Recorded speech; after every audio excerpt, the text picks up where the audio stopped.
यूं तो बीजेपी बात करती है 50 साल राज करने की।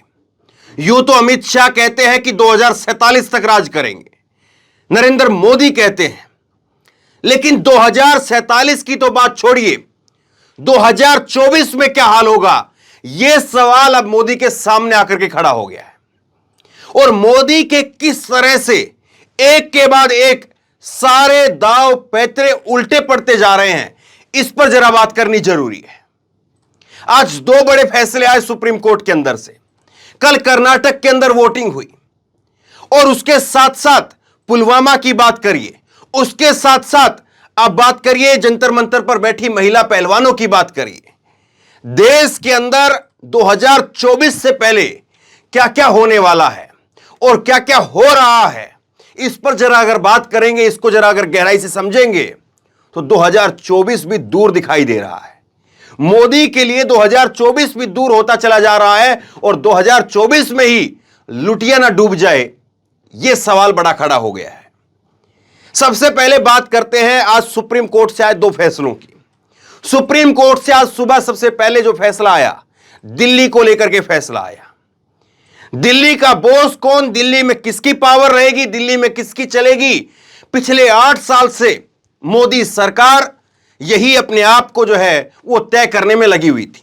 सारे मोदी जी के जितने भी दिल्ली के सांसद हैं और जितने भी मंत्री नेता आप कह लीजिए, सबके सब यही ज्ञान देने में लगे हुए थे अरविंद केजरीवाल को दिल्ली के अंदर कैसे न कैसे करके कुछ न कुछ करके जो है एलजी के जरिए उसका कद कम किया जाए, रोका जाए।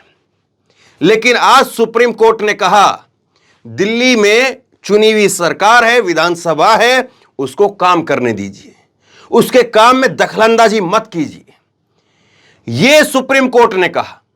उसके बाद फैसला आया महाराष्ट्र को लेकर के, और महाराष्ट्र को लेकर के साफ तौर पर कह दिया गया राज्यपाल ने जो किया वो संविधान के खिलाफ था, राज्यपाल ने जो किया वो कानून के खिलाफ था। यानी राज्यपाल किसका, राज्यपाल जो है वो सीधे तौर पर ये कहा जाता है, वैसे तो न्यूट्रल पोस्ट है राज्यपाल, महामहिम है, सम्मान है, लेकिन भगत सिंह कोश्यारी और नरेंद्र मोदी और भाजपा और संघ कौन कहां पर खड़ा है, यह अगर आप देखेंगे तो तस्वीर साफ साफ दिखेगी। उसके बाद में जो दूसरी चीज कही गई, स्पीकर को लेकर के कही गई। और तीसरा जो आज किसी भी तरह से जो है महाराष्ट्र के अंदर खेला होते होते बचा है, तो वो खुद उद्धव ठाकरे की गलती की वजह से हुआ है। वरना आज महाराष्ट्र के अंदर खेला हो चुका था। आज सुप्रीम कोर्ट हो सकता था कि यह फैसला दे दे कि महाराष्ट्र के अंदर दोबारा से फ्लोर टेस्ट होगा और इस फ्लोर टेस्ट के अंदर अगर उद्धव ठाकरे जीत जाते हैं तो वो मुख्यमंत्री बनेंगे, यह भी कहा जा सकता था। तो यह एक एक करके कड़ी से कड़ी आप मिलाकर के चलेंगे। सुप्रीम कोर्ट से एक के बाद एक लगातार झटके लग रहे हैं। अब सुप्रीम कोर्ट को जो है वो आप थोड़ी देर के लिए एक साइड करिए, दूसरा आप देखिए राजनीतिक पहलू। कर्नाटक के अंदर कल एग्जिट पोल आया और कर्नाटक के एग्जिट पोल आपने देखे कैसे फजियत हो रही है और कैसे सरकार जो है वो डूबती हुई नजर आ रही है। कहीं पर तो 70 सीटें मिली हैं। आज तक चैनल, इंडिया टुडे आज तक चैनल का सर्वे जो है वो कहता है 65 सीटें मिलेंगी बीजेपी को। यह हालत हो गई है। सुधीर चौधरी जैसे जो इनके आका बनते हैं या उनके ये आका बनते हैं, वो खुद कह रहे हैं, वो खुद मान रहे हैं। वो बात अलग है कि वो दूसरी तरीके से जो है उसका महिमा मंडन कर रहे हैं और दूसरे तरीके से कह रहे हैं कि नरेंद्र मोदी जो है वो मुफ्त की रेवड़ियां नहीं बांट रहे, बाकी रेवड़ियां बांट रहे हैं। कैसे भी करके वो जस्टिफाई करने की कोशिश कर रहे हैं, लेकिन कर्नाटक में जो हुआ वो सबके सामने है। कल जो है वो परसों तस्वीर ऑफिशियली सामने आ जाएगी और मोहर लग जाएगी। लेकिन जिस तरह से एक तरफा सारे सर्वे निकल करके सामने आए, तस्वीर बिल्कुल साफ है। पहले भी जो रुझान दिख रहे थे उससे भी तस्वीर साफ है। अब आइए उसके बाद में कर्नाटक भी अभी चल रहा है, सुप्रीम कोर्ट भी चल रहा है और उसके साथ साथ पहलवानों का जंतर मंतर पर धरना भी चल रहा है। और महिला पहलवानों ने खुले तौर पर कह दिया है कि हमारा नार्को टेस्ट करवा लीजिए, हमारा करवा लीजिए या उस ब्रजभूषण शरण सिंह का करवा लीजिए। मोदी जी अपने सांसद का करवा ले या मोदी जिनको अपनी बेटियां कहते थे अपनी बेटियों का करवा ले। और पता चल जाएगा कि मोदी की बेटियां जिनको वो बेटियां कहते थे, हालांकि अगर सचमुच बेटी मानते थे तो शायद 14-15 दिन, आज जो है वो 17-18 दिन हो गए हैं। इतनी गर्मी में, तपती गर्मी के अंदर उनको वहां बैठने नहीं देते, 17-18 मिनट के अंदर मामला खत्म हो जाना था। तो मामला वो भी खत्म नहीं हुआ है। और कर्नाटक चुनाव के बाद में निश्चित तौर पर देखिए, जो भी हो, हर किसी को एक उम्मीद जगती है कि इस तरह की राजनीति करने के बाद भी अगर मामला नहीं बना तो हमारे लिए भी कहीं ना कहीं जीत के रास्ते जरूर खुलेंगे। और बृजभूषण शरण सिंह, वो अगर पॉलिटिकल प्रेशर की वजह से अगर नहीं बचा हुआ है तो कैसे बचा हुआ है, इस बात को बच्चा बच्चा समझता है। अब उसके बाद आइए सत्यपाल मलिक।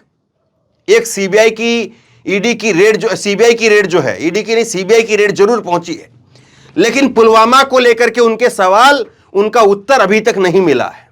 और हो ना हो इसके बाद जो है वो सत्यपाल मलिक कहीं पर बैठ जाए और सत्यपाल मलिक जो है वो पुलवामा का झंडा गाड़ दे कि पुलवामा के ऊपर जवाब दो। और पुलवामा के ऊपर कौन सी पार्टी देश के अंदर ऐसी है, कौन सा संगठन ऐसा है जो इस बात में सुर नहीं मिलाएगा कि पुलवामा के शहीदों को न्याय मिलना चाहिए, पुलवामा को लेकर के जो सवाल उठ रहे हैं उनका जवाब मिलना चाहिए। कौन ऐसा होगा जो नहीं बोलना चाहेगा। और उसके बाद में आ जाइए आप, मध्य प्रदेश के अंदर एक बहुत लंबी सरकार चल रही है। बीच में कुछ समय के लिए कांग्रेस की सरकार जरूर आई थी। एंटी इनकम्बेंसी कितनी भारी है वहां पर, आदिवासी नेता छोड़ करके जा रहे हैं और करीब 29-30 सीटें ऐसी हैं जो आदिवासी बाहुल्य सीटें हैं। तो कैसे जो है मध्य प्रदेश और छत्तीसगढ़ के अंदर जो है भूपेश बघेल वो वहां पर पैर जमाए हुए हैं। छत्तीसगढ़ में रमन सिंह, कांग्रेस बीजेपी के एक नेता, उनके अलावा जो है कोई दूसरा नेता पनपता हुआ दिखाई नहीं दे रहा है। तो छत्तीसगढ़ भी क्लियर माना जा रहा है। राजस्थान के अंदर क्या कुछ होगा, कांग्रेस के अंदर ही जो अंतर्द्वंद चला हुआ है, सचिन पायलट वर्सेस गहलोत, जो मसला चला हुआ है वो सुलट जाएगा, ये कांग्रेस को सुलटा देगा, वो सवाल एक अलग से है। लेकिन इन सारे सवालों को अगर एक जगह देखें तो मोदी के लिए 2024 से पहले एक एक दिन भारी पड़ने वाला है। मोदी के लिए 2024 से पहले एक एक आफत ऐसी टूटने वाली है। कर्नाटक का परसों जब नतीजा आएगा, आपको क्या लगता है आफत नहीं टूटेगी? 28 सीटें हैं वहां पर, लोकसभा की 28 सीटें हैं। और कर्नाटक एकमात्र राज्य ऐसा है जो दक्षिण में बीजेपी के लिए दरवाजा खोलता भी और बंद भी कर देता है। तो सोचिए, जो बात कर रहे थे 50 साल की, जो बात कर रहे थे 2047 की, वो 2024 में पकड़ पाएंगे कि नहीं पकड़ पाएंगे, या 2024 के लिए अभी से उल्टी गिनती शुरू हो गई है? सवाल ये।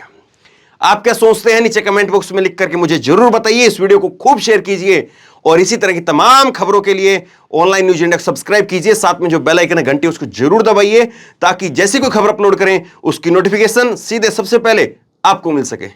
धन्यवाद।